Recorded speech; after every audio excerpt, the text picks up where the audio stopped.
ብዙዎቻችን ስለ ጸረ ክርስቶስ ምን ይመስላል ብለን ነው የምንጨነቀው። ግን ልናውቀው የሚገባው ነገር አሁን በዚህ ዘመን እየሰራ ያለው የጸረ ክርስቶስ ስፒሪት ቤተክርስቲያንን ዲስትሮይ ሊያረጋት የተማማለ መንፈስ ነው። ጸረ ክርስቶስ ሳይመጣ መንፈሱ እንዲኦፐሬት ካደረገ ራሱ ማኒፌስት ሲያደርግ ምድር ምን ትመስል ይሆን? በእግዚአብሔር ቤት ውስጥ ገብተው ብዙ የእግዚአብሔርን ቤት ጓዳ አውቀው እግዚአብሔርን ምስጢራት አውቀው ሰማያዊ ብርሃን ከበራላቸው በኋላ እንደገና ያንን የተቀደሱበትን ደም ረግጠው ለወጡት ለነዚህ ብዙዎች ያስተምራሉ። ሶኪ አንድ ጊዜ ከዳንክ ለዘላለም ድናል እያሉ ሰዎችን ፎልስ ሆፕ ይሰጧቸዋል። ሰዎችን ወደ ሲኦል የሚነዱ ትምህርቶች በዓለም ላይ ሁሉ ተነስተዋል። የማይጸልይ ክርስቲያን፣ ዘፈን የሚሰማ ክርስቲያን፣ ዘንባባ የሚያጨስ ክርስቲያን፣ ቁማርተኛ ክርስቲያን፣ ፖርኖግራፊ የሚያይ ክርስቲያን፣ ውሸታም ክርስቲያን አይሄድም። ክርስቲያን ሌባ የለም። ክርስቲያን ማጅራት መቺ የለም። ክርስቲያን ውሸታም የለም። ኖ ወገኖቼ ሆይ እስከ መጨረሻ የሚጸና እሱ ይድናል። የምትሰሙትን በእግዚአብሔር ቃል ቴስት አድርጉ። እንደ ቤሪያ ሰዎች አሁን በምድር ላይ እየሰራ ያለው ነገር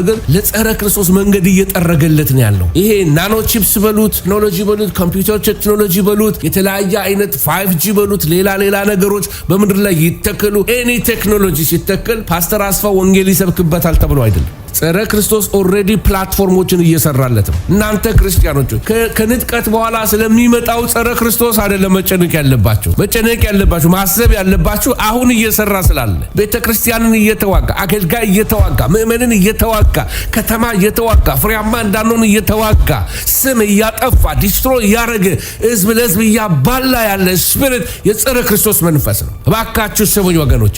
ኢቭን በኢየሱስ ክርስቶስ አምላክነት ላይ እንኳን ከሃዲ የሆኑ አስተማሪዎች በስተዋል። በኢየሱስ ክርስቶስ ከድንግል መወለዱን የማምኑ ብዙ ፓስተሮች አሉ። ብዙ የኑፋቄ ትምህርቶች ዓለምን እያጥለቀለቁ ነው ያሉ። ጸረ ክርስቶስ መንፈስ አንዱ የሚጠቀምበት ነገር የሐሰት ትምህርቶችን። ስለዚህ ሐሰተኛ አስተማሪዎች ራሳቸውን ያገዝፋሉ፣ ኢየሱስን ይጋርዳሉ፣ ራሳቸውን ያስተዋውቃሉ፣ ስለ ራሳቸው በጣም ያወራሉ፣ ዝናቸው እንዲወጣ በጣም ይጣጣራሉ፣ ስመጥር እንዲሆኑ ነው የሚጋደሉት። ሽማግሌው ዮሐንስ ይመክራል፣ ልጆች ሆይ እያለ እናንተ ከቅዱሱ ቅባት ተቀብላችኋል፣ መንፈስ ቅዱስ መምህራችሁ ነው።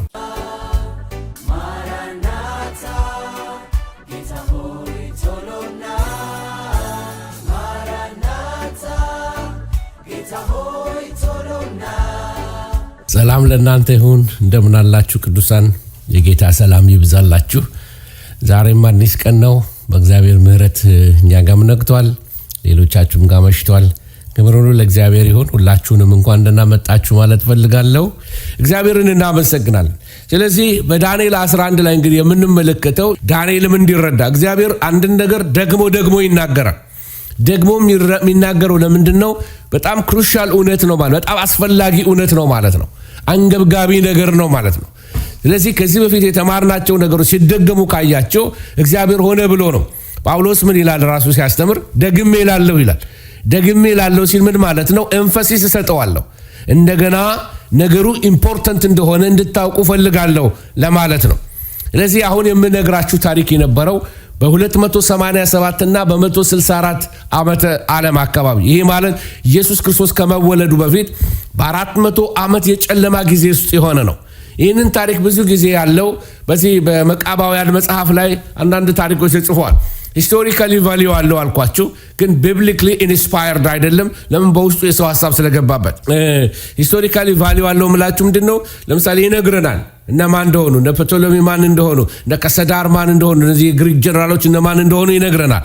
ግን ወደ መንፈሳዊ ነገር ስትመጡ ግን በውስጡ ትክክል ያልሆነ በመንፈስ ቅዱስ ምሪት ሰዎች ያልከት ሂስቶሪካሊ እንደ ታሪክ መጽሐፍ እናነበዋለን። ነገር ግን እንደ መጽሐፍ ቅዱስ ግን 66 ውስጥ አልገባም፣ አዋልድ ውስጥ ነው ያለው። ዳንኤል 11:2 ላይ ሄዳችሁ ስትመለከቱ አራቱ ነገስታትን ይናገራል።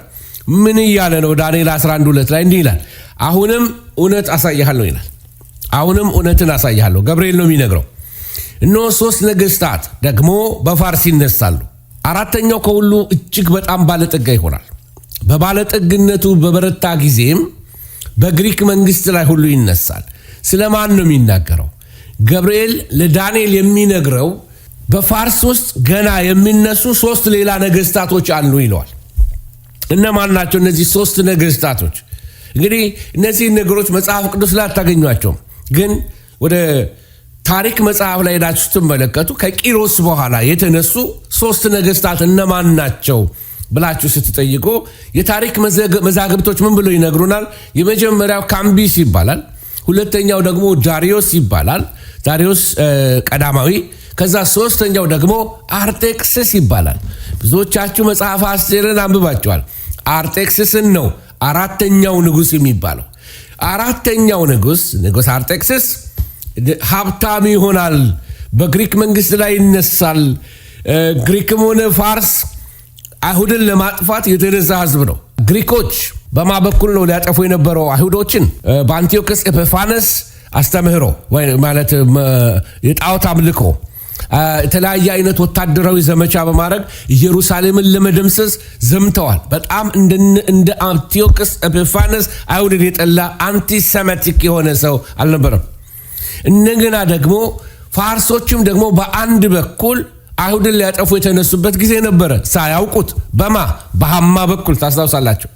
ሃማ ሴራ አድርጎ የፋርስን ህግ ተጠቅሞ በጀት አስመድቦ አይሁዶችን ከህንድ እስከ ኢትዮጵያ ይጥፉልኝ የሚል ነገር አስፈርሞ በንጉሱ ቀለበት አስመትቶ አይሁዶችን ሊገድል ሲል አንዲት ሴት ተነስታ አስቴር የምትባል ታሪኩን ታስታውሳላችሁ።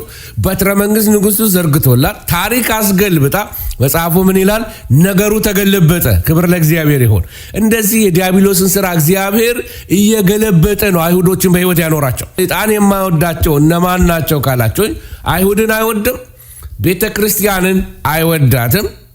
ክብር ለእግዚአብሔር ይሁን። ምክንያቱም ጠላቶቹ ነን። አይሁዶችም አንድ አምላክ ብቻ ብለው ለሌላ ስለማይሰግዱለት ነው ወገኖች። ስለዚህ ቤተ ክርስቲያንን ይዋጋታል፣ ጻድቃንን ይዋጋቸዋል፣ አይሁዶችን ይዋጋቸዋል። ስለዚህ በሃማ ሴራ ፋርስ አይሁድን ለማጥፋት ሳታስበው በጀት መደባ ነበር። በኋላ ሲነቁ በአስቴርና በመርዶኪዮስ መተባበር በአይሁዶች በሱሳ ግንብ ጾም ጸሎት ይዘው ሲተጉ ነገሩ መገልበጥ ሲጀምር እግዚአብሔር በሃማ ላይ የራሱን ሴራና ክፈት በላዩ ላይ አመጣበት። አመፃው በላዩ ላይ ተደፋበት። በግሪክም ደግሞ የሆነው ይሄ ግሪካዊውም አንቲዮክስ ኤጲፋነስም ያደረገ ነው። ሊያጠፋቸው ሞከረ። እንደገና አንገብርም ሲሉት እነዚህ መቃባውያን እንደገና ዜለትስ እነዚህ የተባሉትን ቀናተኞች ተዋጊዎች አይሁዶች ሲነሱበት አንገብርም ሲሉት ተመልሶ ሊወጋቸው ሲሄድ ነው ሰውነቱ ከላይ እስከታች በትል ተበልቶ ጠረኑ ሁሉ እስከሸተው ድረስ ሆኖ የሞተው። ስለዚህ እግዚአብሔር ለሕዝቡ ይዋጋል። የሃማን ገለበጠላቸው፣ የአንቲዮክስን ገለበጠላቸው፣ የዚህ ማነው የሂትለርን ገለበጠላቸው። በዘመናት ሁሉ አይሁድን ሊያጠፋ ያልተነሳ ማንም የለም። ሊያጠፏቸው ብዙ ሞክረዋል። ዋይ ታሪካቸው ከእግዚአብሔር ጋር ስለተያያዘ እስካሁን የእግዚአብሔር ምስክሮች። እግዚአብሔር አለ። መጽሐፉን ጽፈዋል። የኪዳኑን መጽሐፍት ጽፈዋል። የመጀመሪያዎቹ ሐዋርያት አይሁዶች ናቸው። እኔ ይገርመኛል በዚህ ዘመን ለምን አንዳንድ ክርስቲያንን ብለው ራሳቸው የሚጠሩ ሰዎች አይሁዶችን ለምን እንደሚጠሉ። እስ ዴሞኒክ የአንታይክራይስት ስፒሪት ነው አይሁዶችን እንድንጠላ የሚያደርጋቸው። የስ አይሁዶች በባህሪያቸው አንድ ተራ አይሁድ በግሉ የሚሰራው አመፃ ሊኖር ይችላል። በግሉ ክፉ ሰው ሊሆንብህ ይችላል። ነገር ግን አዘ ኔሽን ከእግዚአብሔር ጋር የአብርሃም ልጆች ተብለው በመጽሐፍት የተጻፉ ሰዎችን መጥላትና እንዲሁ ተነስቶ በእነሱ ላይ ክፋት ማድረግ ከኋላ የሚያንቀሳቅሰው ስፒሪት ኦፍ አንታይክራይስት ከኋላ አለ። ቢ ቬሪ ኬርፉል። ስለዚህ ወገኖች ብዙዎች ይህንን አይቀበሉትም፣ ግን እውነት ነው፣ መጽሐፍ ቅዱሳዊም ነው። ስለዚህ ሃማ ሊያጠፋቸው ሞክሯል። ግሪኮች ሊያጠፋቸው ሞክሯል። ምዕራፍ 11 ቁጥር 3 እና 4 ሄዳችሁ ትመለከቱ ደግሞ ምን ብሎ ይናገራል? ኃያልም ንጉሥ ይነሳል ይላል። ተመልከቱ። በትልቅ አገዛዝ ይገዛል፣ እንደ ፈቃዱ ያደርጋል። እርሱ በተነሳ ጊዜ መንግስቱ ይሰበራል፣ እስከ 4ቱ የሰማይ ነፋሳት ይከፋፈላል። አሌክሳንደር ዘ ግሬት ለዘሩ ግን አይከፋፈልም ማለት ዘሮቹ ልጆቹን ታስታውሳላችሁ፣ የገዛ ልጁ የሆነውን እና ታሪኩን ነግራችኋለሁ። እንግዲህ ቁጥር 4 የሚናገረውንም ኃያል ንጉሥ ማይቲ ኪንግ ትልቅ አገዛዝ የሚገዛ ግሬት ዶሚኒየን ያለው ታላቁ አሌክሳንደር 4 ነፋሳት ይለናል። 4 መንግስት እንደሚሆን ለዘሩ አይከፋፈልም። ምክንያቱም የእንጀራ እናት ልጅ አለው፣ ፊልጶስ ይባላል። የኪንግ ፊሊፕ ልጅ ነው ብያቸዋለሁ፣ ራሱ አሌክሳንደር ዘ ግሬት። ስለዚህ የእንጀራ እናቱ ልጅ አለ ፊልጶስ የሚባል በአባቱ ስም የሚጠራ የአእምሮ በሽተኛ ስለሆነ መንግስት መውረስ አልቻለም። አሌክሳንደር ከሞተ በኋላ ደግሞ የተወለደ ሕፃን ልጅ ነበረ። እሱም ደግሞ ሕፃን ስለሆነ ሊወርስ አልቻለም። ግን ሌላ ልጅ ነበር ሄርኩሌስ የሚባል። ሄርኩሌስ ታውቃላችሁ፣ የነሱ የአምላካቸው ስም ነው የግሪኮች። ሄርኩሌስ የሚባለው ከጋብቻ ውጭ የተወለደ ልጅ ነበረው። እሱም አይችልም። ስለዚህ እርስ በርሳቸው በተፋጩበት ሰዓት ላይ የአእምሮ በሽተኛው ልጅ ተገደለ። እንደገና ደግሞ የገዛ ከጋብቻ ውጭ የወለደው ልጁም ተገደለ። ሕፃኑ ልጁ ተገደለ። ሚስቱ ተገደለች። ዘሮቹ ሁሉ አለቁ። ስለዚህ የሚተካው የለም። ትንቢቱ የሚለው እንደገና ተመልከቱ። ለዘሩ ግን አይከፋፈልም ይላል። ለአሌክሳንደር ዘ ግሬት ለልጁ ዙፋኑን አያወርስም እንደማለት ነው። መንግስቱ ይነቀላል ይላል። ስለዚህ አራት ያቺ ነብር ታስታውሳላችሁ። ያቺ ነብር ከፋርስ ከድቡ በኋላ የመጣችው ያቺ ክንፍ ያላት ነብር 4 ራሶች ያላት ዳትስ የግሪክ ኪንግደም እሷ ናት። ናቡከደነጾር ደግሞ በምዕራፍ 2 ላይ ያለው ያ ወርቅ፣ ከዛ በኋላ ብር፣ ከዛ ደግሞ ብሮንዝ ወይንም ደግሞ ናስ ወገብ ያለው ናሱ ግሪክ ነው። ከዚህ በፊት ፓራሌል አድርጌ ያሳይቻችኋለሁ። ስለዚህ ይሄ አሁን እየተናገረን ያለ ነው የግሪክ መንግስት ላይ ደርሶ ነው። የሮም መንግስት ገና እያንሰራራ ነው ያለው። ስለዚህ እርስ በርሳቸው ተገዳደሉ። ስለዚህ የግሪክ መንግስት አለቀለት ማለት ነው። ከዛ በኋላ የምትመለከቱት እነዚህ የተከፋፈሉ መንግስታት 2 ቦታ ይከፈላሉ። ስለዚህ የሰሜንና የደቡብ መንግስታት ተባሉ። ተመልከቱ። ከ5 እስከ 20 ላይ የምትመለከቱት መጽሐፍ ቅዱሳችሁ ላይ ከ5 እስከ 20 የምትመለከቱት የአራቱ ጀነራሎች ዝርያዎች እርስ በርሳቸው ያደረጉትን የስልጣንና የበላይነት ጦርነቶች ነው ዳንኤል በመንፈስ የተመለከተው። እልቂት ይሆናል፣ ጦርነት ይሆናል፣ ደም መፍሰስ ይሆናል ብሎ ዳንኤል በሩቅ የተመለከታቸው እነዚህን ሰዎች ነው። አንዱ ተመልከቱ። ግብፅ ደቡብ፣ ሶሪያን ሰሜን አርጎ ነው እየተናገረ ያለው። ስለዚህ በግብፅ የነበረው መንግስት የደቡብ ንጉስ፣ በሶሪያ ያለው መንግስት ደግሞ የሰሜን መንግስት ተባለ። በፊት እኮ ሁለቱም የአሌክሳንደር ጀነራሎች ነበሩ። ግን ልጆቻቸው እየተዋለዱ ጀነሬሽን እየተተካ ሲመጣ ጠላቶቹን እርስ በርሳቸው ምናልባት በቋንቋ ይቀራረባሉ ግሪኮች ስለሆኑ።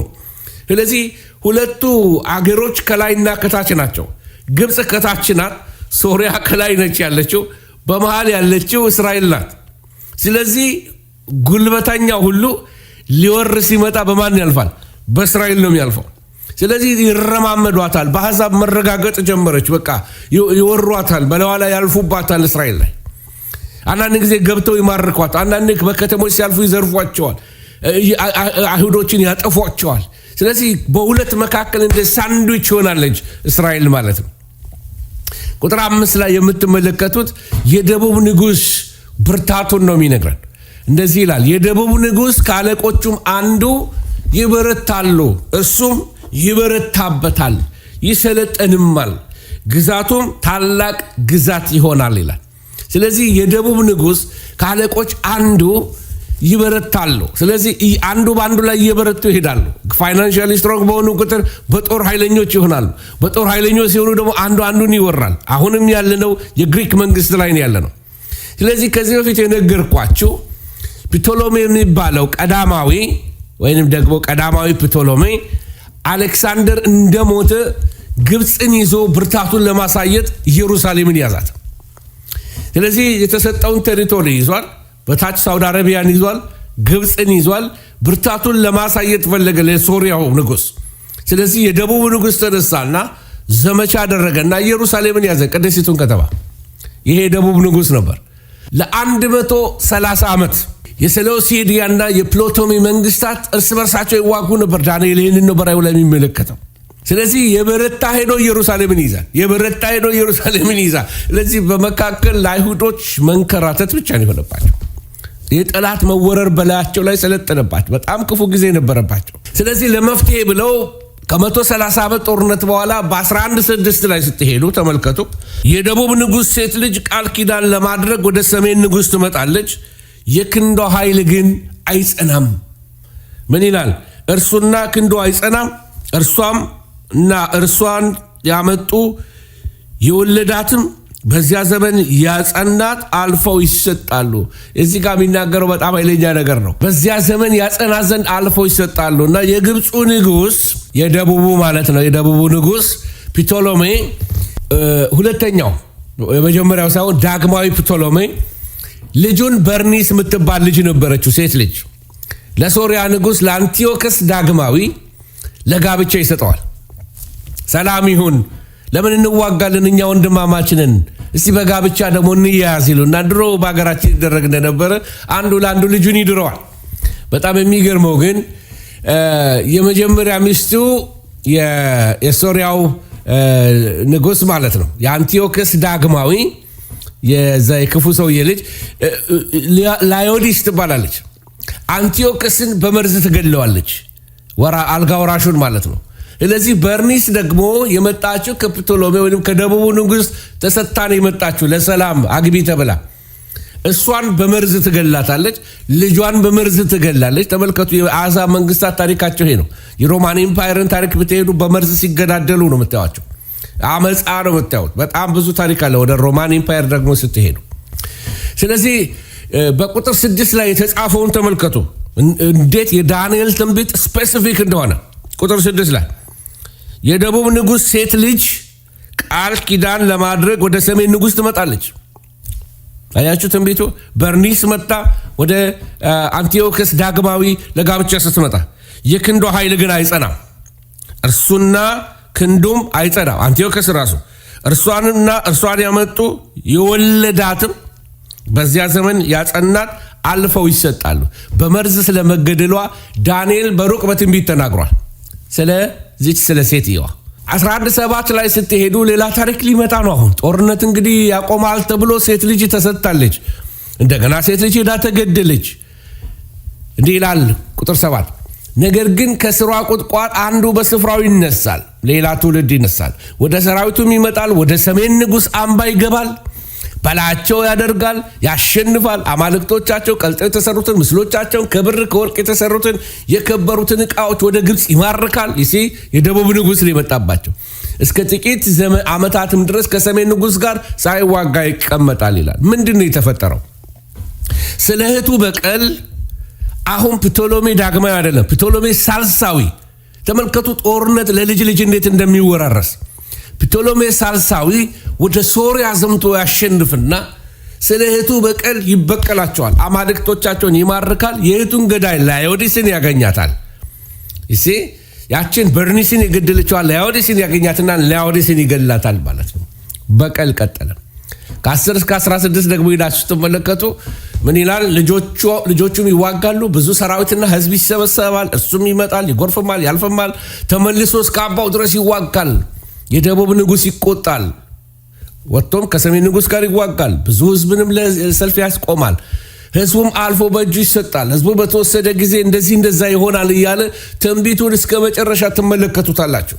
ስለዚህ የሶሪያው አንቲዮክስ ሳልሳዊ ተከታታይ የሆነ ሽንፈትና ተከታታይ የሆነ ድል ያገኛል። ምን ማለት ነው? በዚህኛው ጦርነት ያሸንፋል፣ የሚቀጥለውን ደቡብ ያሸንፋል፣ አሁን ሶሪያ ያሸንፋል፣ ቀጥሎ ደግሞ ግብፅ ያሸንፋል። እርስ በርሳቸው ሲናቆሩ የአካባቢ በደም የተበከለ ይሆናል። 11:17 ላይ ስትሄዱ ከመንግስቱም ሁሉ ኃይል ጋር ይመጣ ዘንድ ፊቱን ያቀናል፣ ከእርሱም ጋር አንድነትን ያደርጋል፣ ያረክሳትም ዘንድ ሴት ልጅ ይሰጠዋል። እርሷም አትጸናም፣ ለእርሱም አትሆንም። ተመልከቱ፣ ሌላ ሴት ልጅ አሁን ይመጣል። አሁን የምትመለከቱት 11:7 ላይ ሌላ አንድ ታሪክ ይፈጠራል። እየወረዳችሁ ስትመጡ አንድ በጣም የሚገርም ታሪክ ይሆናል። የ11 ዓመት ልጅ የሆነችው ሴት ልጁን የሶሪያዊ አሁን በፊት የግብፁ ነበረ በርኒስን የሰጠው። አሁን ሰላም ለማድረግ ደግሞ የ11 ዓመት ሴት ልጁን ወስዶ ለደቡቡ ንጉሥ ለፕቶሎሜ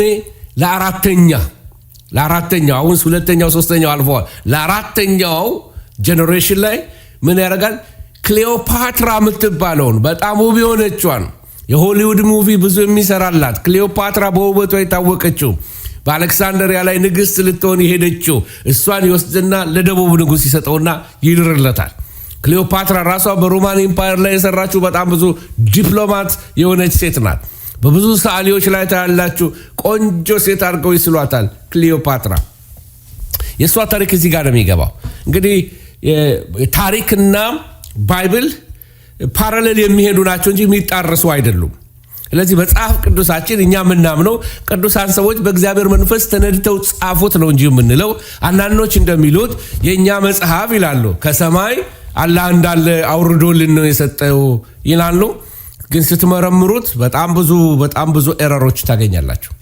መጽሐፍ ቅዱሳችንን በሰዎች ነው የተጻፈው፣ ግን ቅዱሳን ሰዎች ነው የጻፉት። በእግዚአብሔር መንፈስ ተነድተው ነው የጻፉት። ለትምህርታችን የሚጠቅመውን ነው የጻፉልን። ስለዚህ ስለ ክሊዮፓትራ ስሟን ሳይጠቅስ ጊዜውን ዘመኑን ካልኩሌት አድርጎ እኛ እንደሚገባን አድርጎ ለታሪክ የሚሆን ነገር ያስቀምጦልናል መጽሐፍ ቅዱስ። ተመልከቱ። ከዚህ ውጭ ደግሞ ስለሷ ዓለማውያን የጻፉት ብዙ ነገሮች አሉ። ስለዚህ ፕቶሎሜ አራተኛ እሷን ያገባታል፣ የደቡቡ ንጉሥ ማለት ነው። ዓላማው ምንድነው? የደቡብን መንግስት ለመገልበጥ ነው ሞቲፉ። ግን ታሪክ ይለወጣል። ክሊዮፓትራ ከባሏ ጋር ተስማማና የአባቷን እቅድ እምቢ ትላለች። ለዚህ ነው በዚህ ቁጥር ላይ የአባቷ ክንድ አይሆንለትም የተባለው ለዛ። ከ18 እስከ 19 ላይ ደግሞ ስትመለከቱ በዚህ ምክንያት ከዚህ በኋላ ይላል አሁን ደግሞ ፊቱን ወደ ደሴቶች ይመልሳል፣ ብዙዎችን ይወስዳል። አንድ አለቃ ግን ስድቡን ይሽራል፣ ስድቡን በራሱ ላይ ይመልሳል፣ ፊቱንም ወደ ገዛ ምድሩ አምባዎች ላይ ይመልሳል። ተሰናክሎም ይወድቃል፣ አይገኝም። ምንድን ነው የሆነው ታሪክ እዛ ላይ መሰላችሁ?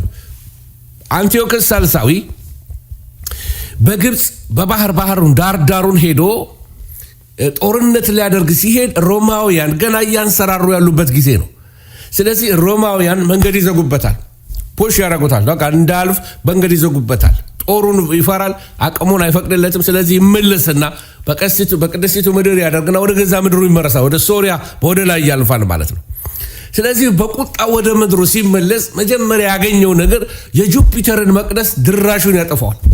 ምክንያቱም ጁፒተር በቃ አሳልፎ ሰጠኝ፣ ወይንም ዙስ ማለት ነው። ዙስ አሳልፎ ሰጠኝ ብሎ ዙስን አማልክቶቹን ያነካክተዋል። ይህን ነው የሚናገረው። ቁጣውን አምጥቶ በገዛ ምድሩ ላይ በአምባዎቹ ላይ ይመልሳላል። ስለዚህ ተሰናክሎ ይወድቃል። ምንድነው የሆነው? የዛን ጊዜ ህዝቡ አምላካቸውን ዙስን ስለነካባቸው ትልቅ ራዮት ይነሳል፣ ረብሻ ይነሳል። ስለዚህ ተሰብስበው መጥተው ይህንን ንጉሳቸውን ይገሉታል። መንገድ ላይ ሬሳው እስከማይገኝ ድረስ ብጭቅጭቅጭቅ አድርገው ይገሉታል ማለት ነው። አንቲዮክስ ሶስተኛ ጄኔሬሽናል ከርስ እየነገርኳቸው ነው።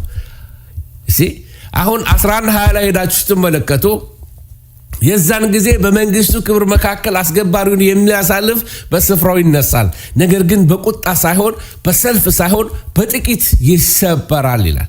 አሁን ደግሞ የሚናገረው ሴሌውኪዮስ የሚባል ሴሌውኪዮስ አራተኛ በአባቱ ፈንታ በአንቲዮክዮስ ሳልሳዊ ፈንታ ሴሌውኪዮስ አራተኛ የሚባል ልጁ ይነግሳል። ስለዚህ የአባቱን የጦርነት ዕዳ ለመክፈል ቀረጥ ያስከፍላል እና አመፃን ያስነሳል። ይሄ ደግሞ በቅዱሳት መጽሐፍት ስለሱ ተጽፏል። ወገኖች ከ21 እስከ 35 ላይ ያለው ስለ አንቲዮክስ ኤጲፋነስ ይነሳል። አራተኛ አንቲዮክስ ኤጲፋነስ ቀደም ብዬ ነገርኳችሁ። ያጨካኝ ክፉ ሰው የሱ ታሪክ ይመጣል። ምንድነው ስኮላሮች ብዙ ጊዜ የሚናገሩት? የመጀመሪያው ቶታሊ ክፍል ሁሉ የዚህ ሁሉ መጽሐፍ አስፈላጊ የሆነው ምን ለማድረግ ነው? ከዚህ በኋላ ያሉትን 10 ቁጥሮች ለማሳየት ነው። ስለ አንቲዮክስ ክፋት፣ ስለሚመጣ ጦርነት ዳንኤልን እግዚአብሔር ያሳየው ከዚህ በኋላ የሚመጣው መሪ ጸረ ክርስቶስ ብለን የምንጠራው በዓለም ላይ በክፋት ይነሳል። የሚመጣው ጨካኝ መሪ ይሆናል። ግን ብዙ ጊዜ ስለ ጸረ ክርስቶስ ስንማር ሰዎች የራሳቸው ገስ የሚያደርጉት ነገር አላቸው። ሆሊውድ ይሄንን የመሰለ ስዕል ያስቀምጧል። ላስፈራራችሁ አይደለም፣ ግን ይሄ ምንድነው the passion of the Christ ላይ ጸረ ክርስቶስን ለመወከል ያሳዩት ኢየሱስን ይፈትነው የነበረ ሉሲፈርን ለማሳየት ያመጡት ስዕል ነው። ስለ ጸረ ክርስቶስ ማንነቱ ተጽፏል። አንደኛ ዮሐንስ ምዕራፍ 2 ቁጥር 18 ላይ ሄዳችሁ ልጆች ሆይ የመጨረሻው ሰዓት ነው፣ የክርስቶስ ተቃዋሚ ይመጣ ዘንድ እንደሰማችሁ አሁን እንኳን ብዙዎች የክርስቶስ ተቃዋሚዎች ተነስተዋል። ስለዚህ መጨረሻው ሰዓት እንደሆነ እናውቃለን። አሁን ልናገር የፈለኩት ምንድነው? ከምዕራፍ ከቁጥር 35 በኋላ እስከ 45 ያለው ፖይንት የሚያደርገው ወደ አንታይ ክራይስት ነው እያልኳችሁ ነው። ስለ ዘመኑ መጨረሻ ላይ ነው የሚናገረው። ስለዚህ የጸረ ክርስቶስን ማንነት ዛሬ ጨረፍ አድርጌ ድጋሚ ላሳይ እፈልጋለሁ። ምክንያቱም ጌታ ድጋሚ ለዳንኤል ኤምፋሳይዝ እያደረገለት ነው በገብርኤል በኩል። ስለዚህ በመጽሐፍ ላይ አሁን እንደምታዩት ስለ ማንነቱ ተጽፏል ጸረ ክርስቶስ እና የሚያደርገው ነገሮችም ተራ በተራ የመጨረሻው ሰዓት ስለሆነ ጊዜው ነው። የጸረ ክርስቶስ ጊዜው ደርሷል። ግን አሁን ዮሐንስ እየተናገረ ያለው ሌላ ነገር ነው። ስለ አንታይ ክራይስቱ ማንነት ተጽፏል። አንደኛ ዮሐንስ ላይ እንደምትመለከቱት። ቀጥሎ ደግሞ የምታዩት ምንነቱ ተጽፏል። ተፈጥሮ ተጽፏል። ስራው ተጽፏል። እቅዱ ተጽፏል። ክፋቱ ተጽፏል በቅዱሳት መጽሐፍ ውስጥ። ስህተቱ ተጽፏል። ሐሰተኛ ታምራቶቹ ተጽፈዋል። እንደገና ደግሞ ተከታዮቹ ማን እንደሆኑ ተጽፈዋል። ምን እንደሚመስሉ ራእይ 13 ላይ ተጽፈዋል እነሱ። እንደገናም ደግሞ የተከታዮቹ ማንነት ብቻ አይደለም፣ የጸረ ክርስቶስ ደስቲኒው መጨረሻ ሁሉ በመጽሐፍ ቅዱሳችን ተጽፎልናል። የሚመጣበት ተግዳሮት ሁሉ ተጽፎልናል። በአንደኛ ዮሐንስ 4 ላይ መጨረሻው ተጽፎልናል። የሚመጣበት ተግዳሮቶች ተጽፎልናል። እነዚህን ሁሉ ቃላቶች አውጥተን ብንመለከት ማን ነው ጸረ ክርስቶስ ለሚለው መልስ ይሰጠናል ማለት ነው። ጸረ ክርስቶስ የተጠራበት ስሞች አሉ። እሱን ላሳያችሁ ፈልጋለሁ። ግን ከዛ በፊት ምን ይላል ዮሐንስ ራእይ ላይ? በጉ ከሰባቱ ማህተም አንዱን በፈታ ጊዜ አየሁ፣ ከአራቱም አንዱ ነጎድጓድ በሚመስል ድምፅ መጥተህ እይ ሲል ሰማሁ። አየሁም፣ እነሆም አምባላይ ፈረስ ወጣ፣ በእርሱም ላይ የተቀመጠው ቀስት ነበረው፣ አክሊልም ተሰጠው። ድል እየነሳ ወጣ፣ ድል ለመንሳት። ሁለተኛ ማህተም በተፈታ ጊዜ እያለ ይቀጥላል። የምፈልገው ያለው መጀመሪያ ላይ ያለው አምባላይ ፈረስ ላይ በአምባላይ ፈረስ የወጣውን ነው ላሳያችሁ የምፈልገው። ስለዚህ በጸረ ክርስቶስ አሰራር በእግዚአብሔር አጀንዳ ውስጥ መጀመሪያው ማህተሙ ሲፈታ መጀመሪያ የወጣው በነጭ ፈረስ የወጣው ኢየሱስ አይደለም። ነጭ ፈረስ ሁሉ ኢየሱስ አይደለም። ነጩ ፈረስ ጸረ ክርስቶስ ነው ሪፕሬዘንት የሚያደርገው። መጀመሪያ ላይ ቀስት የለውም፣ ቦው ብቻ ይዟል፣ ወይንም ደግሞ ደጋኑን ብቻ ይዟል። ስለዚህ ይዞ ይወጣል። ምን ለማድረግ ነው? ሰላምን ለመውሰድ ነው። ሰላም ይዤ መጣሁ ብሎ ይሄድ መጣና ሰላም አይደለም የሚሰጠው። ስለዚህ የመጀመሪያው ጸረ ክርስቶስ ወደ ምድር ይወጣል። ስለዚህ ጸረ ክርስቶስ የተጠራባቸውን ስሞች ላሳያችሁ ፈልጋለሁ።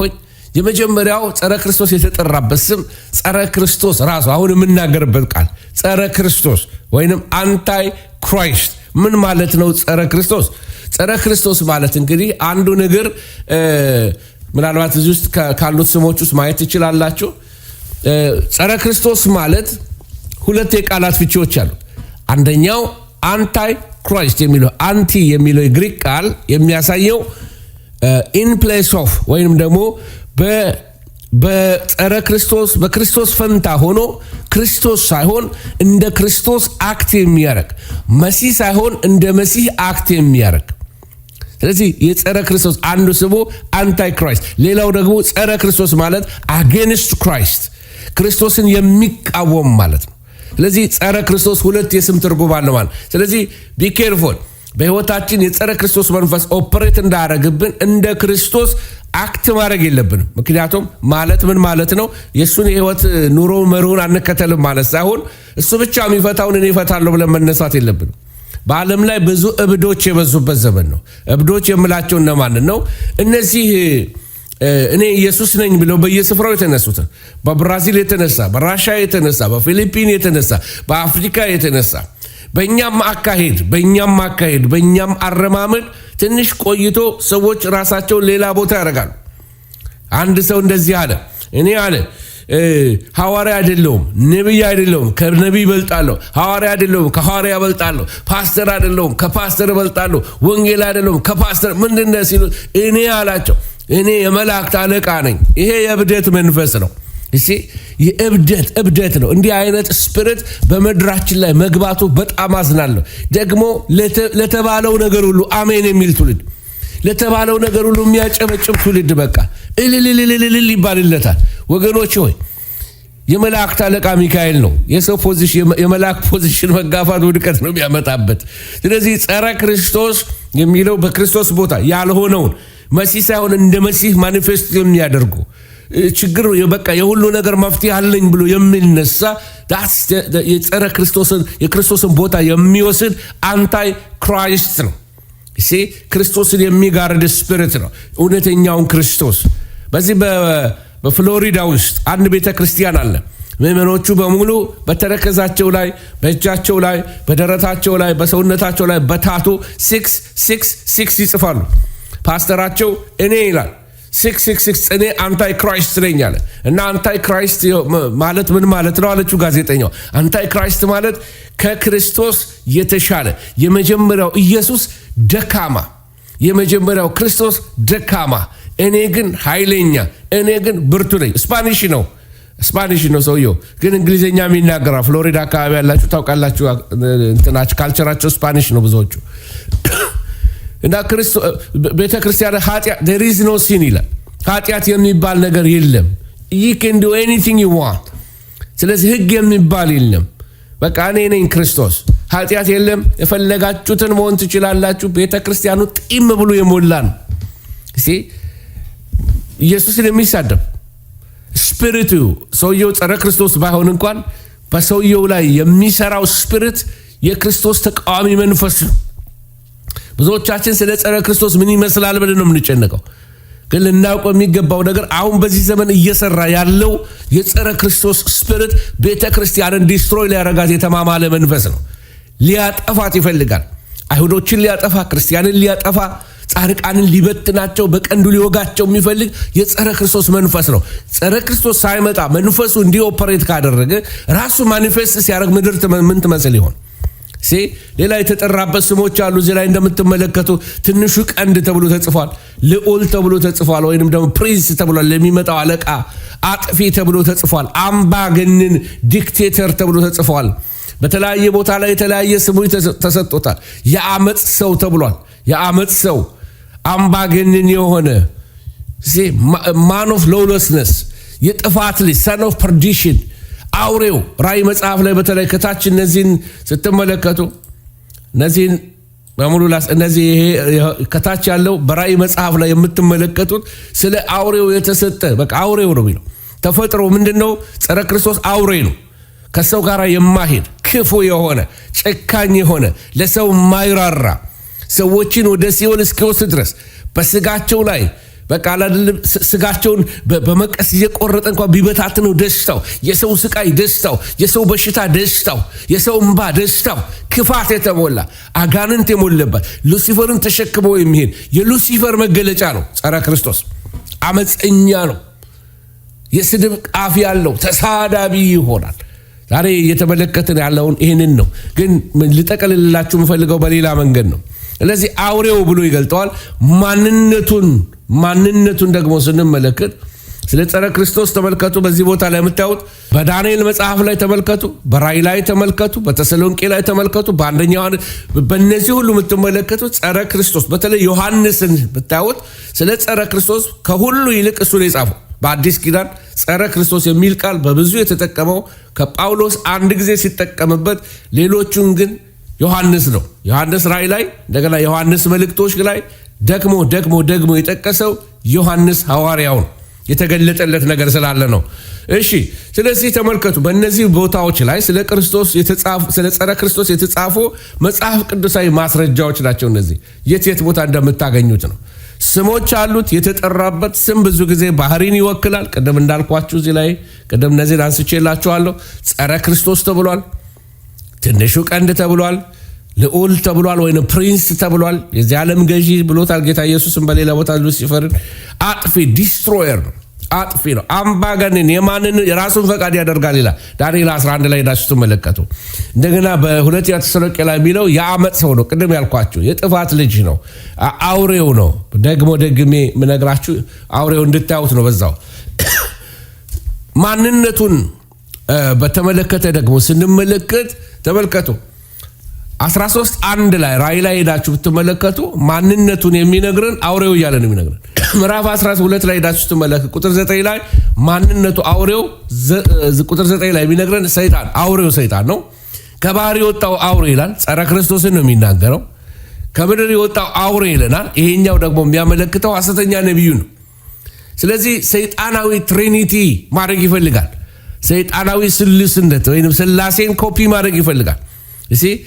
ልክ አብን እሱ እንደ አብ ሊሆን፣ ጸረ ክርስቶስ እንደ ወልድ ሊሆን፣ ሐሰተኛው ነቢይ ደግሞ እንደ መንፈስ ቅዱስ ሊሆን፣ ይሄ የሰይጣን የልቡ ምኞት ነው።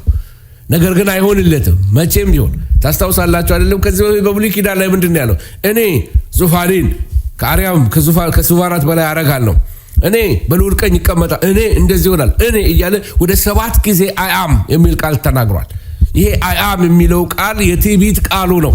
ራሱን እንደ አምላክ ለማድረግ ፍላጎቱ ነው። የድፍረቱ ድፍረት ጌታ ኢየሱስ ክርስቶስ በተፈተነበት በዛ 40 ቀን ጾም ጸሎት ቀኑ ላይ ሰይጣን መጥቶ ያለው ምንድነው? ወድቀ ብትሰግድልኝ። እሺ ሰይጣን ደስፐሬትሊ የሰዎችን አምልኮ ይፈልጋል። ሰይጣን ሰዎች ገንዘብ ሰጥቷቸውም ይሁን የሆነ ነገር አርግ ይሄንን አንተ ብቻ ስገድልኝ መኪና ሰጣለሁ ይለዋል። መኪና ቢግ ዲል ሆኖ ሰው ነፍሱን ለመኪና ጠንቋይ ቤት ሄደው ነፍሳቸውን ይሸጣሉ። ቤት ለመስራት ለመተት በድግምት በጥንቆላ ነፍሳቸውን ለሉሲፈር ይሰጣሉ። በኪዳን ልጆቻቸውን እያሳልፈው እየሰጡ ኑሯቸውን ከአጋንንት ጋር እያቆራኙ ሀብትና ንብረት ፈልገው ሰዎች በድግምት ሀብታም ይሆናሉ። በድግምት ቢዝነስ ይከፍታሉ።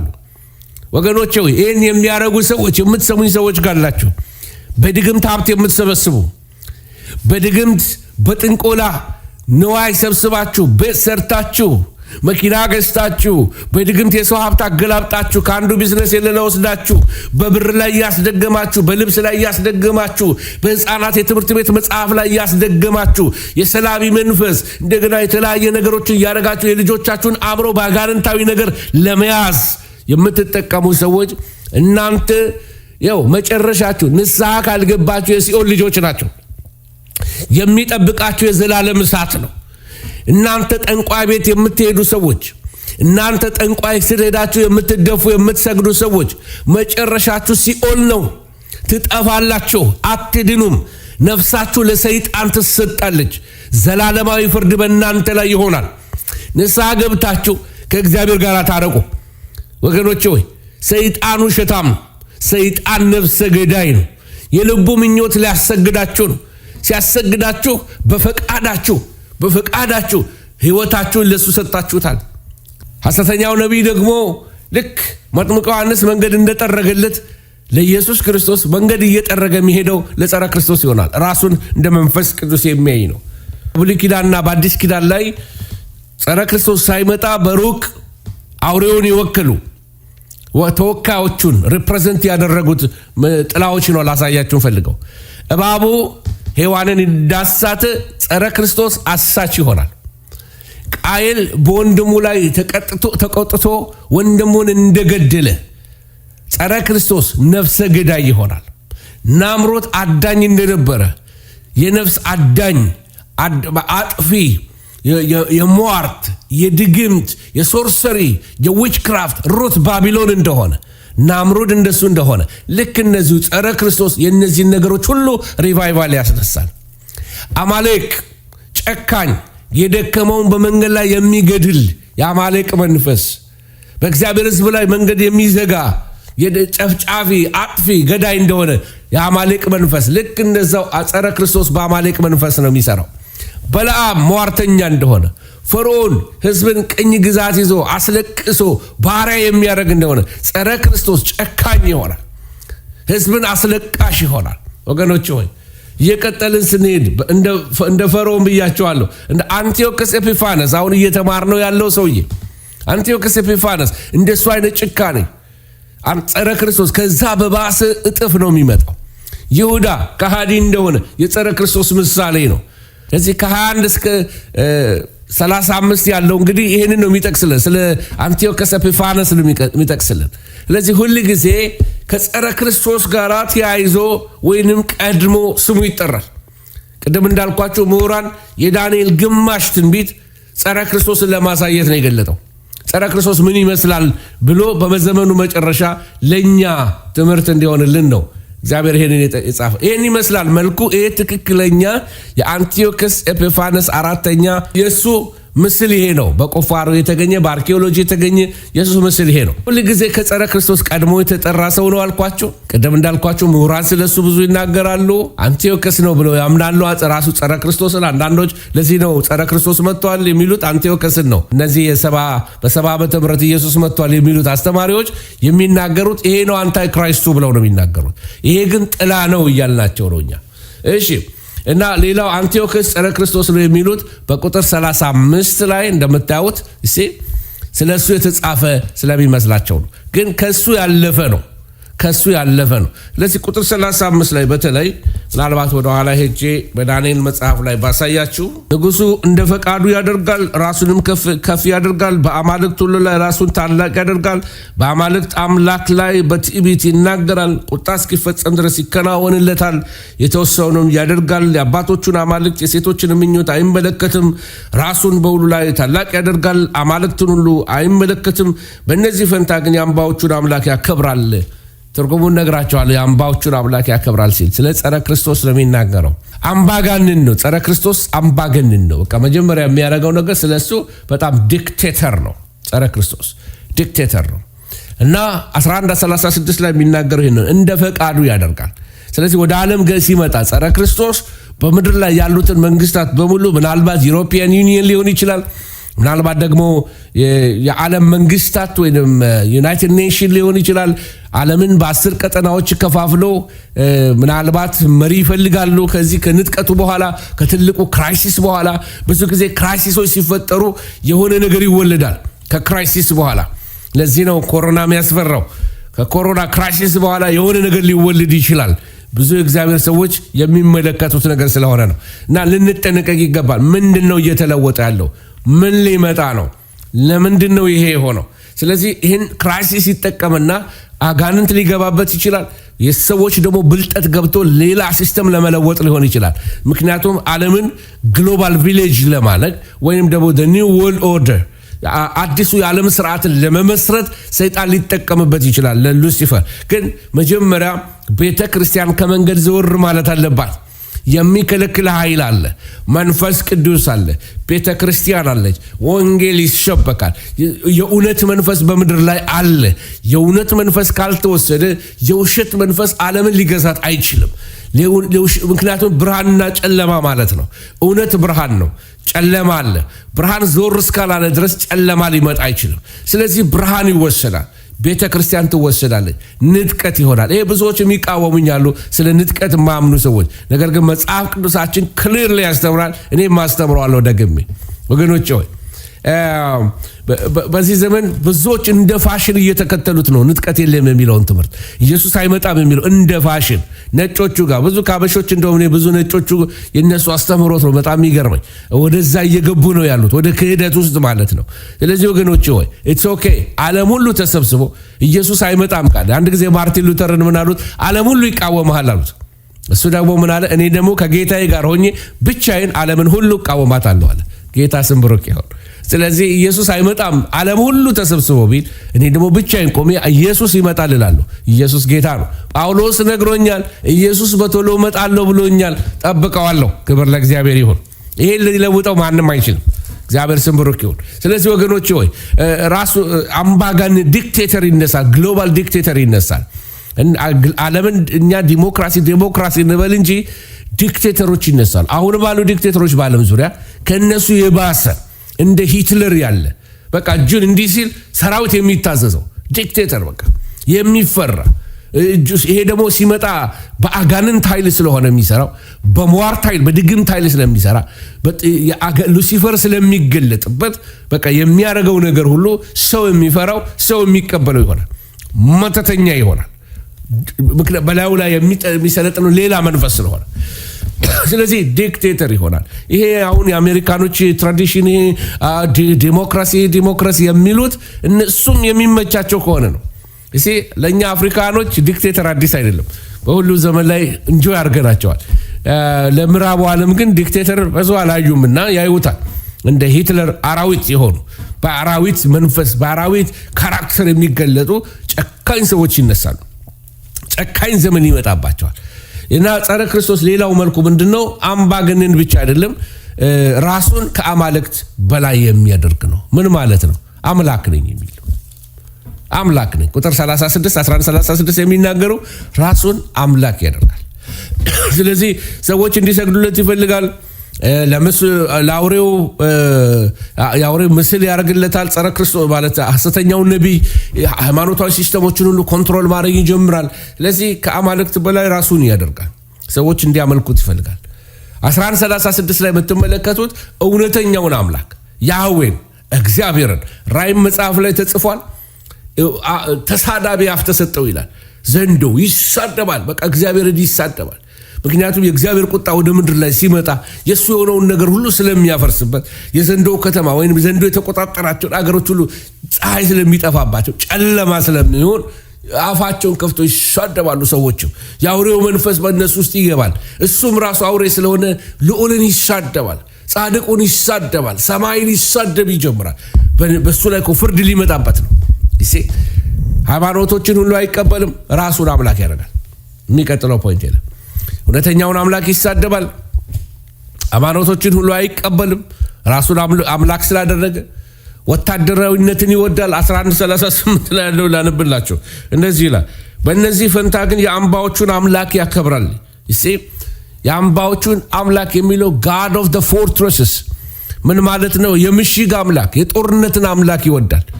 እሱን ያከብረዋል። ለምን? ጦርነት ይወዳል፣ ደም ይወዳል፣ ደም ይሸተዋል፣ ደም ይጠማል። አጋንንት ነው። እርኩስ መንፈስ ነው፣ ጨለማ ነው። ስጋ ይልበስ እንጂ አጋንንት ነው እየተራመደ በሰው መካከል የሚሄደው። ዋው! እንዴት የሚያስፈራ ዘመን ይሆን በምድር ለሚቀሩ ለማይነጠቁ ሰዎች እንዴት የሚያስፈራ ቀን ይሆን። በምድር ለሚኖሩ መላእክት እኮ ነው ያሉት ወዮ ወዮ ወዮ በምድር ለሚኖሩ ወገኖቼ ሆይ ዛሬ እንደዚህ የሚጮህ ድምፅ አትሰሙም? የዛን ጊዜ ምናልባት ቤተ ክርስቲያን ትወሰዳለች። በምድር ለምትቀሩ ለማትነጠቁ ለእናንተ እናገራለሁ። የሕያው እግዚአብሔርን ቃል የምትጠሙበት ጊዜ ይመጣል። የምትሮጡበት ጊዜ ይመጣል። ሽሽት ይመጣል፣ ድንጋጤ ይመጣል፣ ጨለማ ይመጣል፣ ረሃብ ይመጣል፣ መቅሰፍት ይመጣል። የአጋንንቶች ሥራ በምድር ይርመሰመሳል። ጥፋት አለ። ጸረ ክርስቶስ በምድር ሲመጣ ዲስትራክሽን ይዞ ይመጣል። ኬኦስ ይዞ ይመጣል። ፖለቲካው ኬኦስ ይሆናል። ዓለም ኬኦስ ትሆናለች። ሰላም ከምድር ይወሰዳል። ለጥቂት ጊዜ ሰላም ሰላም ብሎ የመጣው አውሬውነቱ ይገለጣል።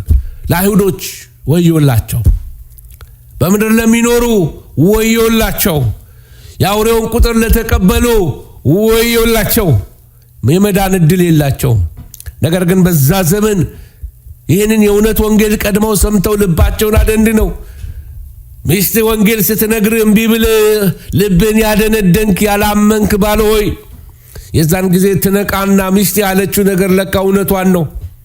ያን ጊዜ ክርስቲያን ትሆናለህ። ግን የምትድነው ቤተ ክርስቲያን ከተወሰደች በኋላ ከሆነ በሰይፍ ስለት ነው የምትድነው። ንስሐ ገብተህ ግን ከአሁኑ ብድን አይሻልም? ከአሁኑ ከጌታ ጋር ብትታረቅ አይሻልም? ለምን ጸረ ክርስቶስ መጥቶ ምድርን ሲያተረማምስ ወይኔ ለካ እውነታቸውን ነው እነዛ ጴንጤዎቹ ይሉ የነበረው ከምትል አሁን ጌታን ተቀበል። ቶሌት ሳይሆን የመዳን ቀን ዛሬ ነው። ኢየሱስ ያድንሃል። ኢየሱስ ከሚመጣው ቁጣ ያድንሃል። ኢየሱስ ከዘላለም እሳት ያድንሃል። ከእግዚአብሔር ጋር ታረቅ። የዘላለም ሕይወትን ውረስ። ለምን ትሰቃያለህ በምድር? ለምን ንጥቀት ይለፍህ? ሕይወትን ለኢየሱስ ስጥ። ወገኖቼ ሆይ ጸረ ክርስቶስ ወታደራዊ ኃይልን ይወዳል አልኳችሁ። የደም ሰው ነው።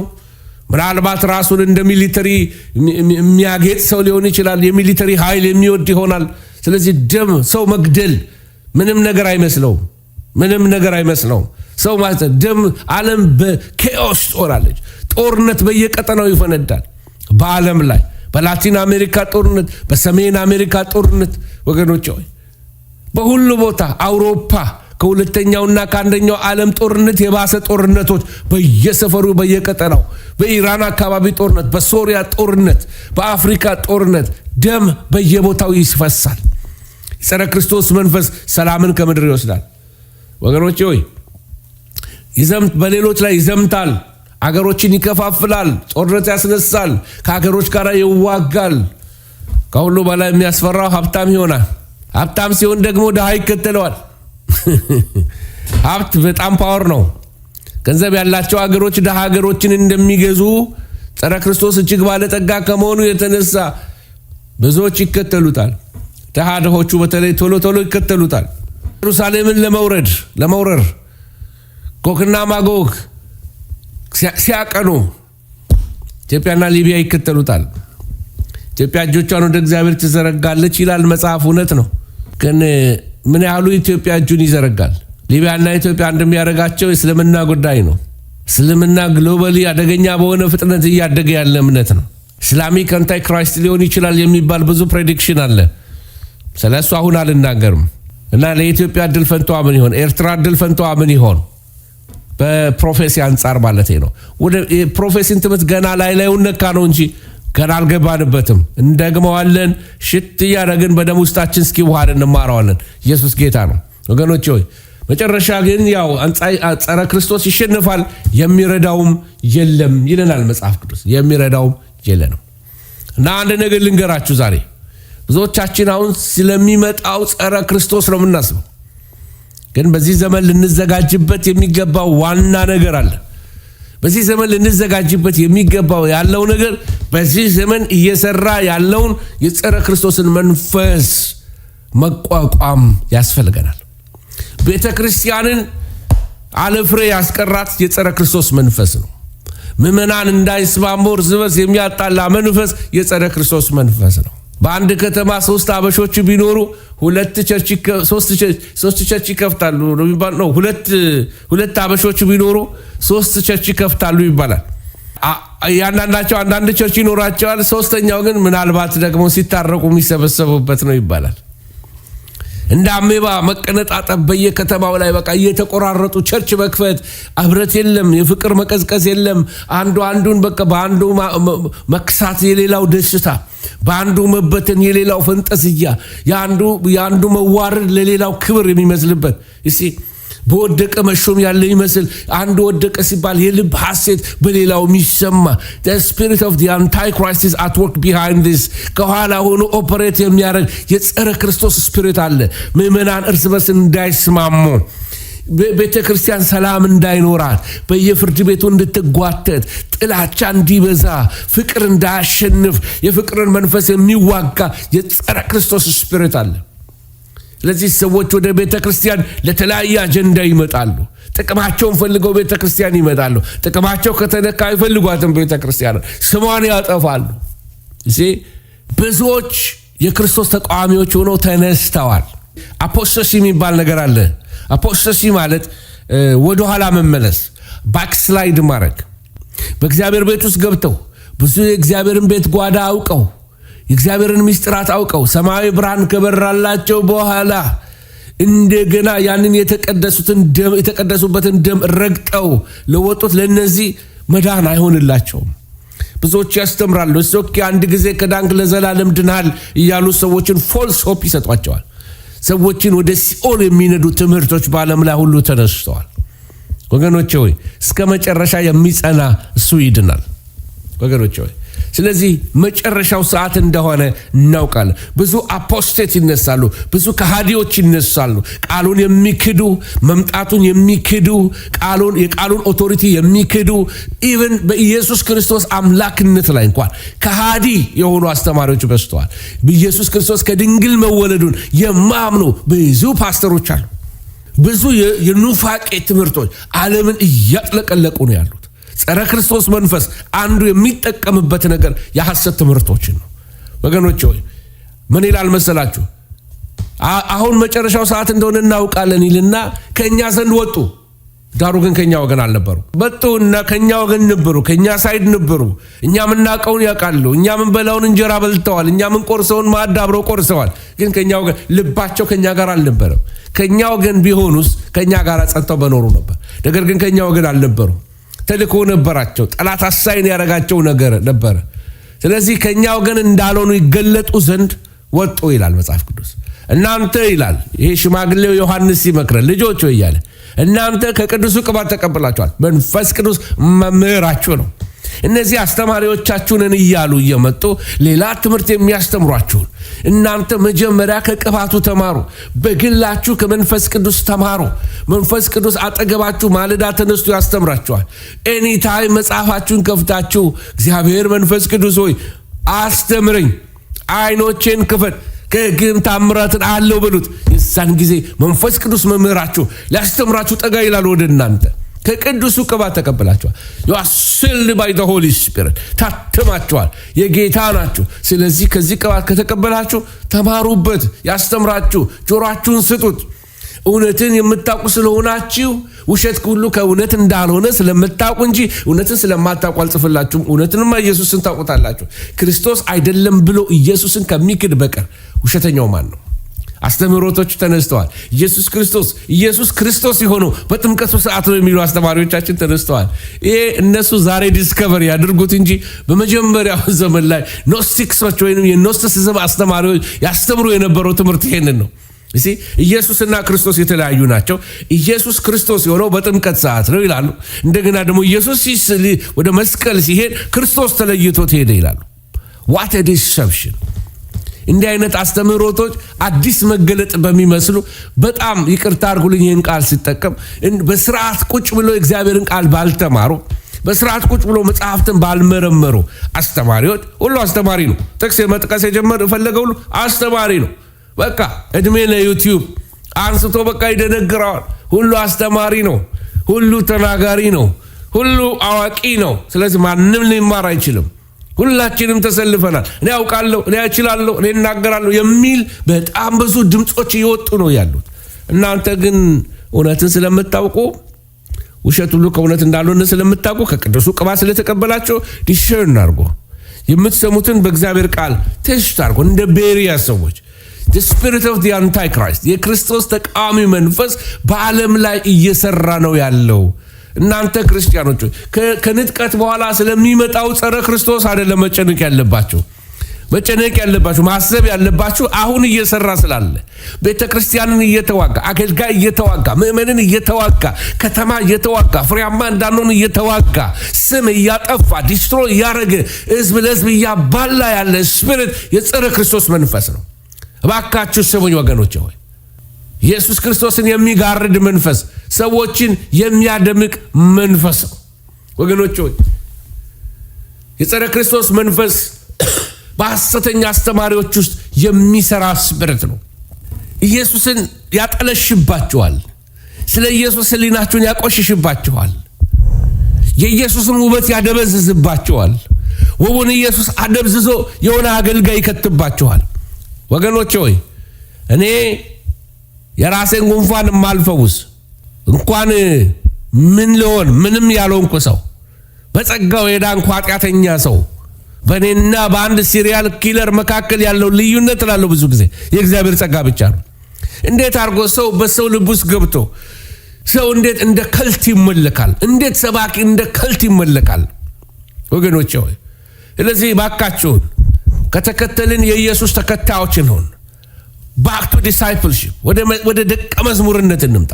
የማደቀ መዝሙር የኢየሱስ ደቀ መዝሙር።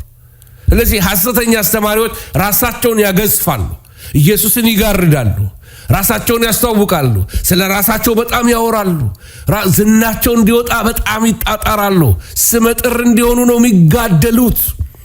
በቃ መንግስት እኔ አለው፣ እኔ እችላለሁ፣ እኔ አውቃለሁ፣ እኔ በልጣለሁ፣ እኔን ስሙኝ፣ እኔ አንደኛ የሚል ስፒሪት ነው። የክርስቶስ መንፈስ አይደለም። በሐሰተኛ አስተማሪዎች ውስጥ ኦፕሬት የሚያደርገው the spirit of the antichrist ነው። የክርስቶስ ተቃዋሚ መንፈስ ነው።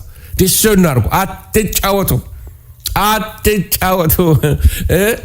አንድ ወቅት አንዲት ሴት መዳፍ የምታይ ሴት አለችና ለመዳፍ ለሚያሳይ ሰው እጇን ሰጠቻት እና ነገረቻት። እኔ ላይ ሰራም ብላ ሄደች። ክርስቲያን ናት። እጇን ለመዳፍ ለዚህ ለጠንቋይ ለሚያነቡ እጇን አሳየች። ሴትዮዋ ነገረቻት የሆነ ነገር ያለቻት ምንድነው? 40 ዓመትሽ ላይ ትሞቻለሽ አለቻት።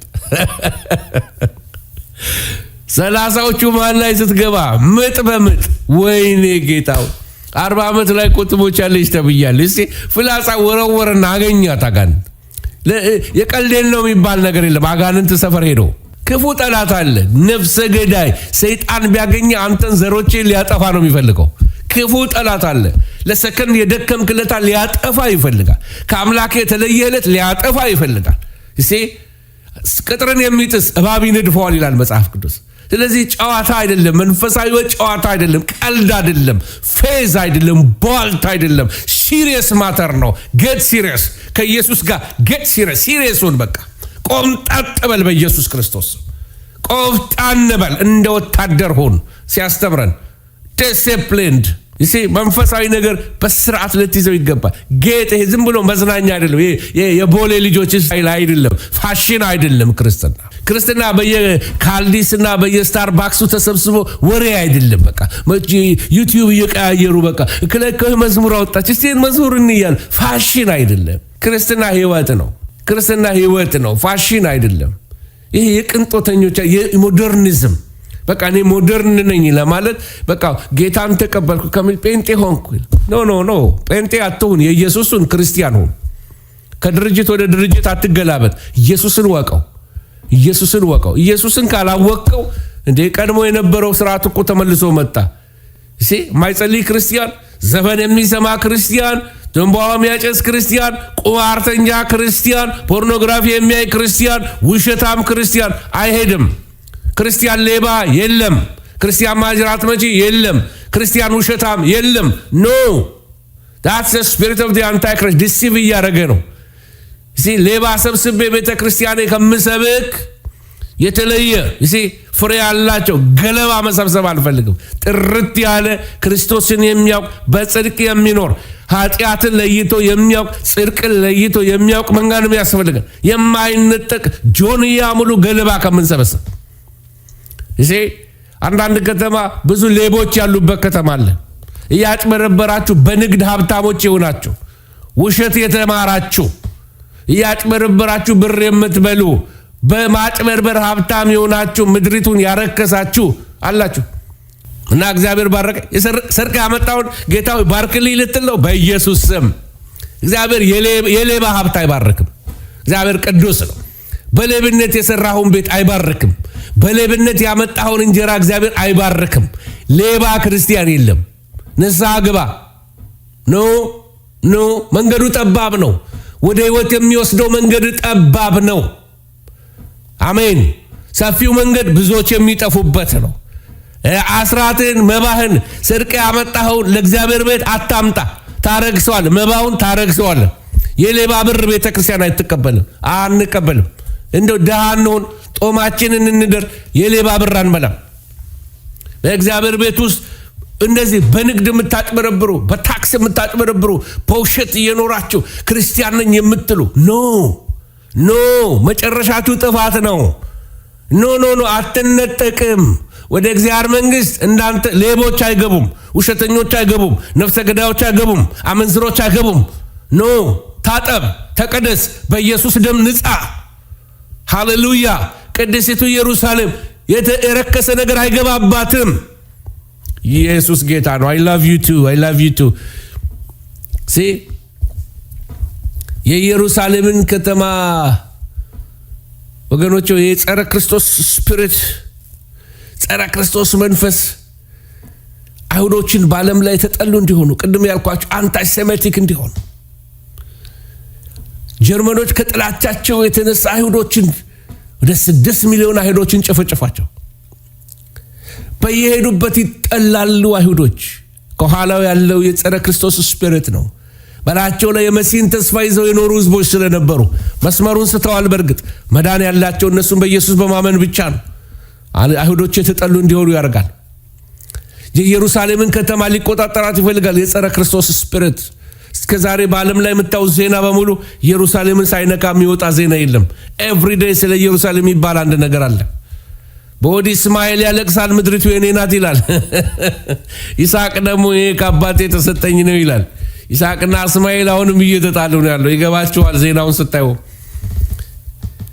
መጽሐፍ ቅዱስ አማኞችና መጽሐፍ ቅዱስ የተጣሉ እንዲሆኑ እንዳይስማሙ ያደርጋቸዋል።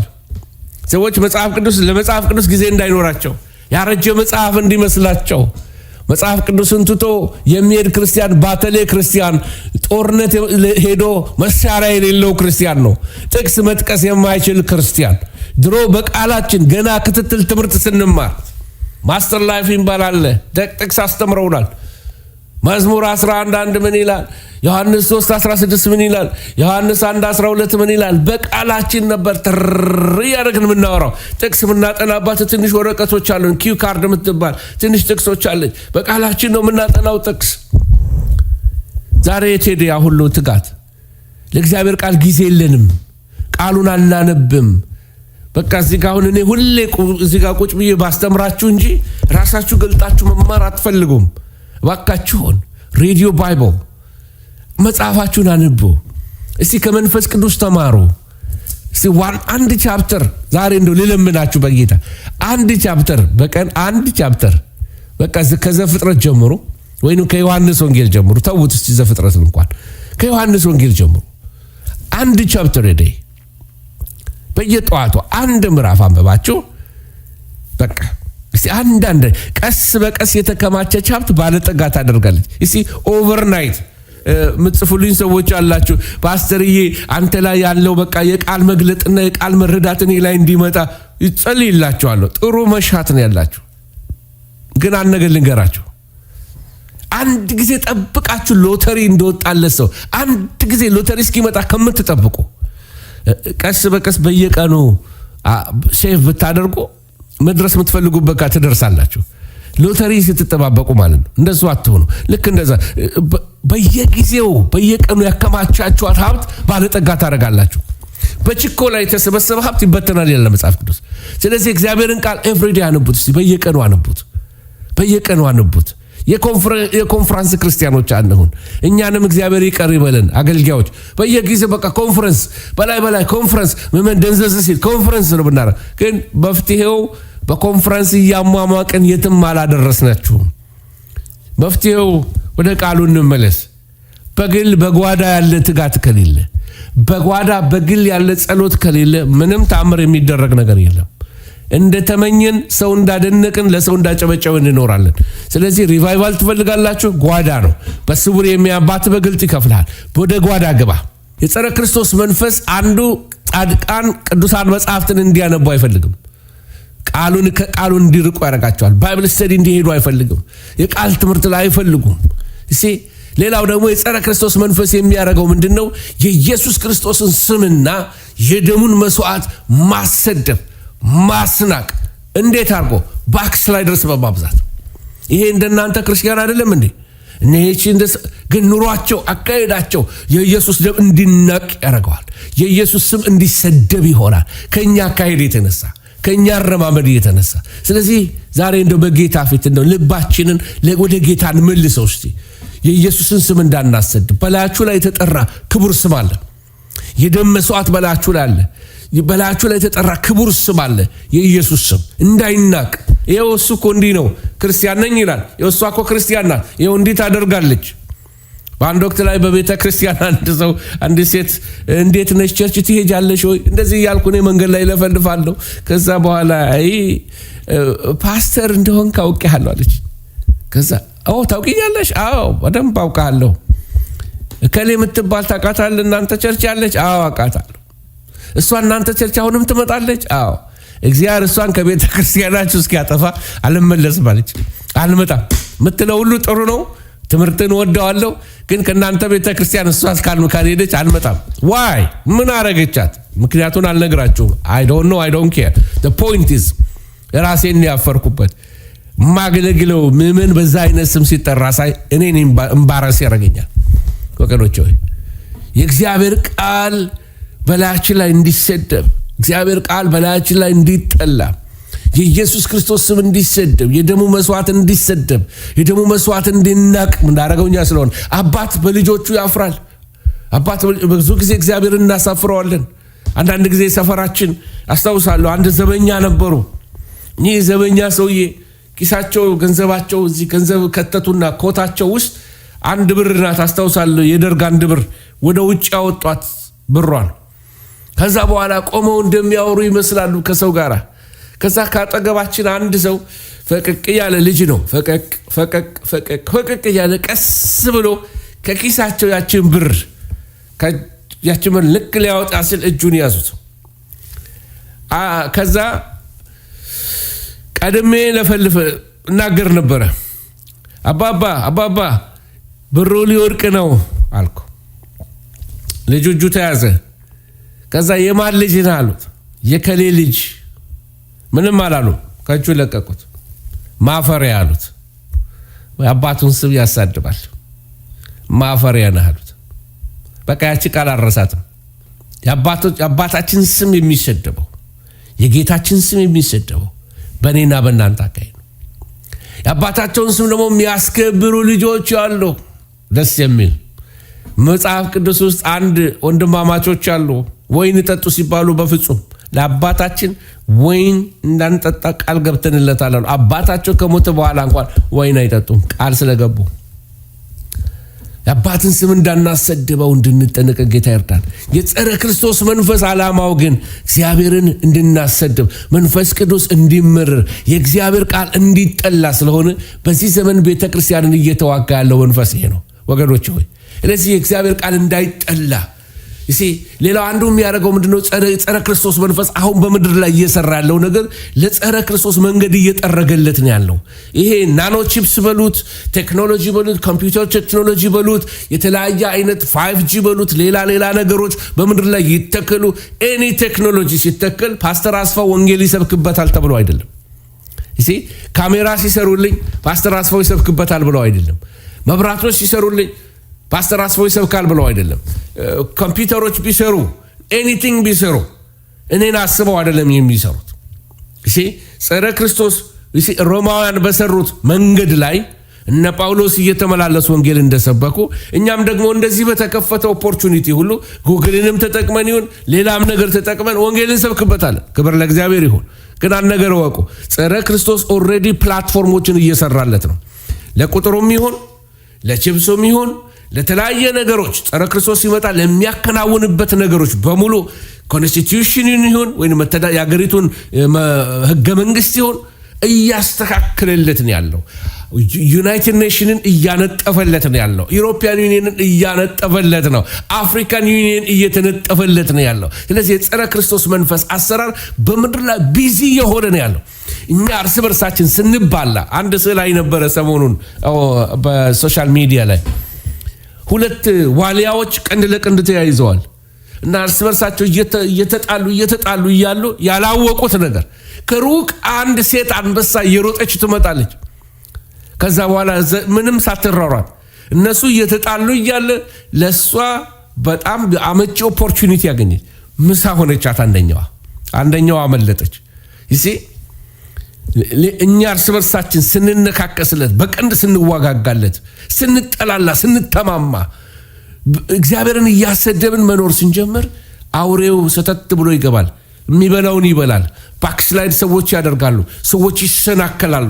ሰዎች ወደ እግዚአብሔር ቤት ሳይሆን ወደ ናይት ክለብ መግባት ይጀምራሉ። ሰዎች በእግዚአብሔር ቃል ሳይሆን ዓለማዊ ይሆናሉ።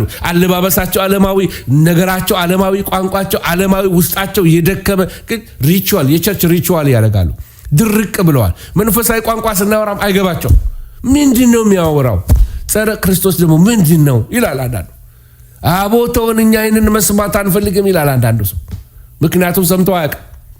ሲሰማ የነበረው ሌላ ነገር ነው ወገኖች። ስለዚህ የእግዚአብሔር ቃል እንዲጠላ እንደገናም ደግሞ ሃይማኖታዊ አንድነቶችን እየፈጠረ ነው አሁን ጸረ ክርስቶስ ስፒሪት።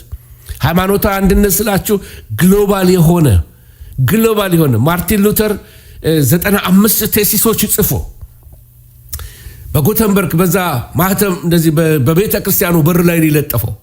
አሁን የሉትራንና የካቶሊክ እምነት ደግሞ ተስማምተው 95ቱን ቴሲሶች አውጥተዋቸዋል። እነሱ ደግሞ የሉተርን ሽረውታል። አሁን ሬፎርሜሽን የለም ማለት ነው። ካቶሊክ ተሐድሶ አላገኘችም። ግን የሉትራን ቤተክርስቲያን ስደክምላት ተመልሳ ካቶሊክ ውስጥ ልታስገባት ነው ሪቹዋሏን በሙሉ። ይህን የምናገረው ውጭ ሀገር ስላለው ሉትራን ቤተክርስቲያን፣ አገራችን ያለው በመንፈስ ቅዱስ ኢምፓወርድ ስለሆነች ዲሰርን እያደረገች ነው እንጂ ከዋናው ጋር አልተቀላቀለችም። ያንን ልጠነቀቅ እፈልጋለሁ። ስለዚህ ብዙ አብያተ ክርስቲያናቶች ሳያውቁት ዳግመኛ ካልተወለዱ ጋር ህብረት እያደረጉ ነው። ይሄ ሰው ሰራሽ አጋንንት ነዳሽ ዩኒቲ የትም አይደርስም። አንዳንድ ሰባኪዎቻችንም እያፈተለኩ እየወጡ ነው። ምን ሊያደርጉ ነው?